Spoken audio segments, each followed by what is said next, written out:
Bem, o planejamento da produção do PCP, ele segue aí, né, alguns padrões, né, algumas bases.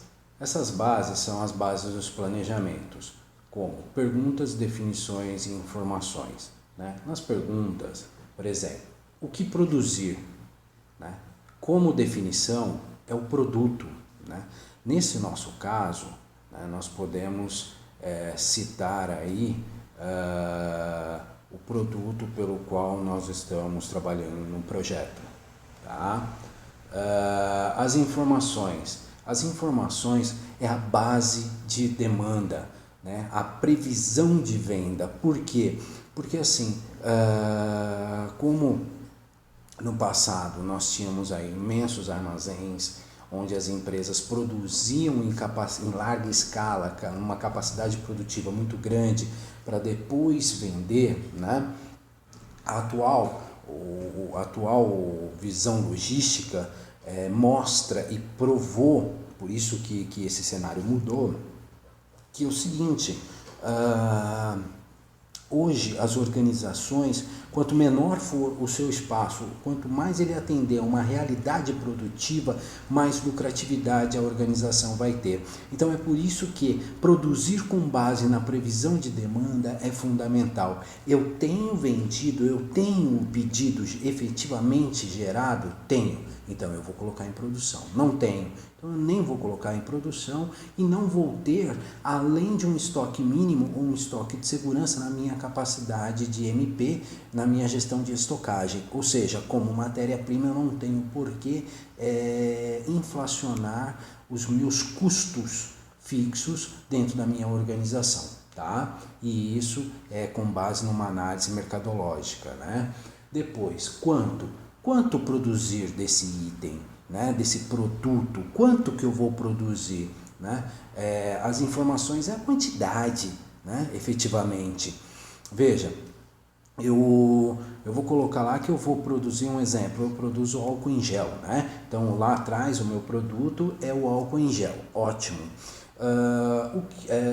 Quanto eu vou produzir desse álcool em gel, né? As informações de quantidade.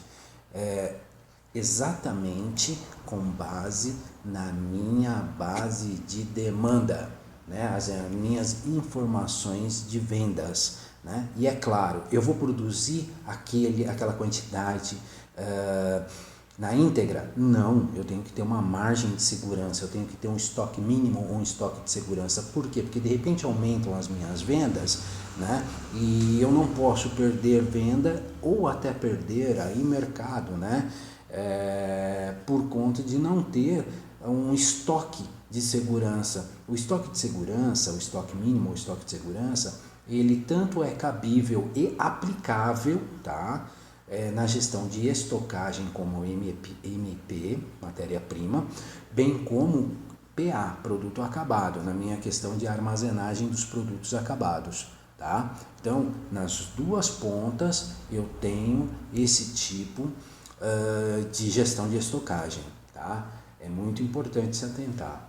Né? Quando produzir? A data, tá? Que nós chamamos de lead time. Tá? O lead time, o que vem a ser o lead time? O lead time é desde quando entra o pedido, tá, pelo departamento de vendas, efetivamente fecha-se o pedido, eu tenho o meu processo de produção, de transformação desse produto e depois eu tenho o processo de embalagem, armazenagem, separação e distribuição até que ele chegue na mão do meu cliente final.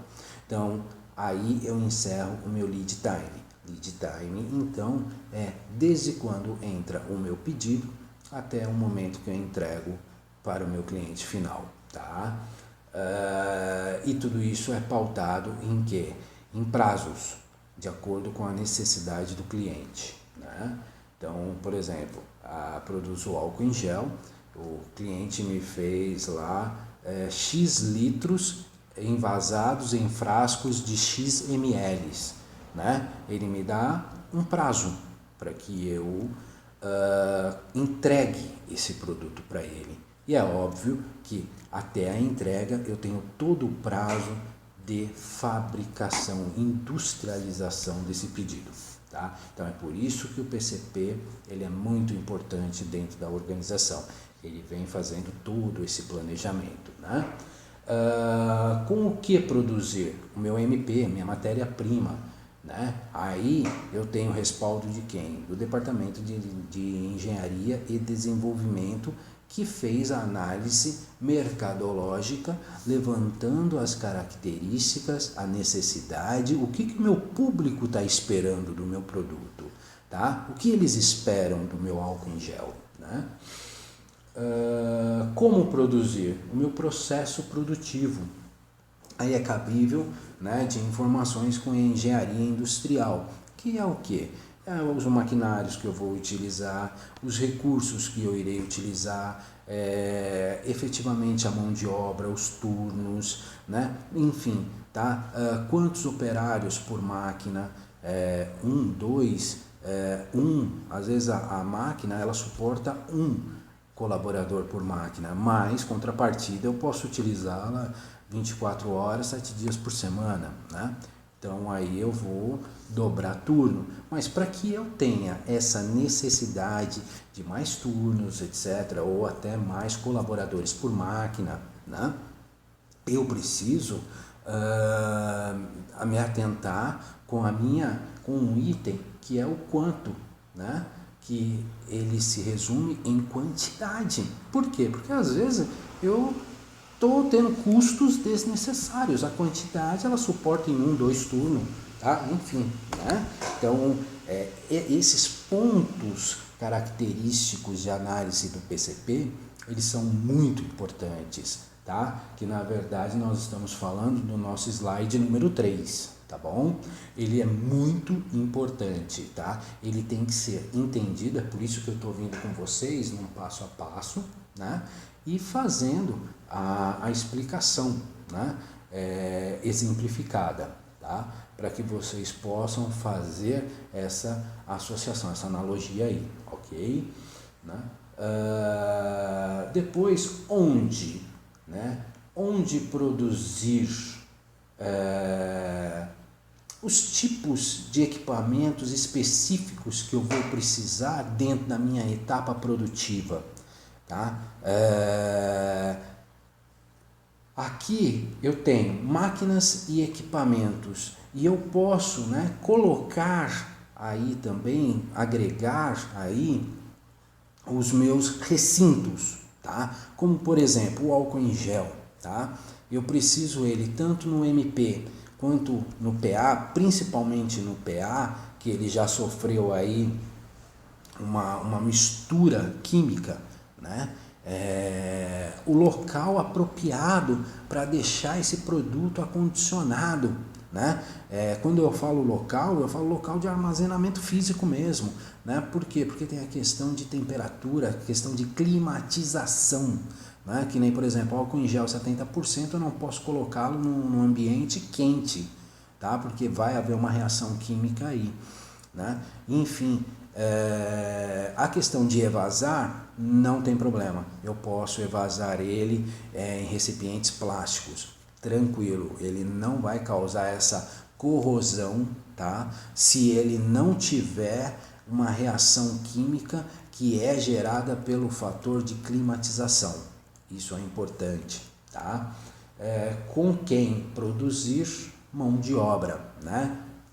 Pergunta, definição, quem produzir, e a informação, mão de obra. Então, com quem produzir mão de obra, nos resume e nos leva para aquele fator que foi dito há pouco, né? Que é a questão dos turnos, né? E também, fora turnos, etc. e tal, a questão de treinamento, a questão de capacitação.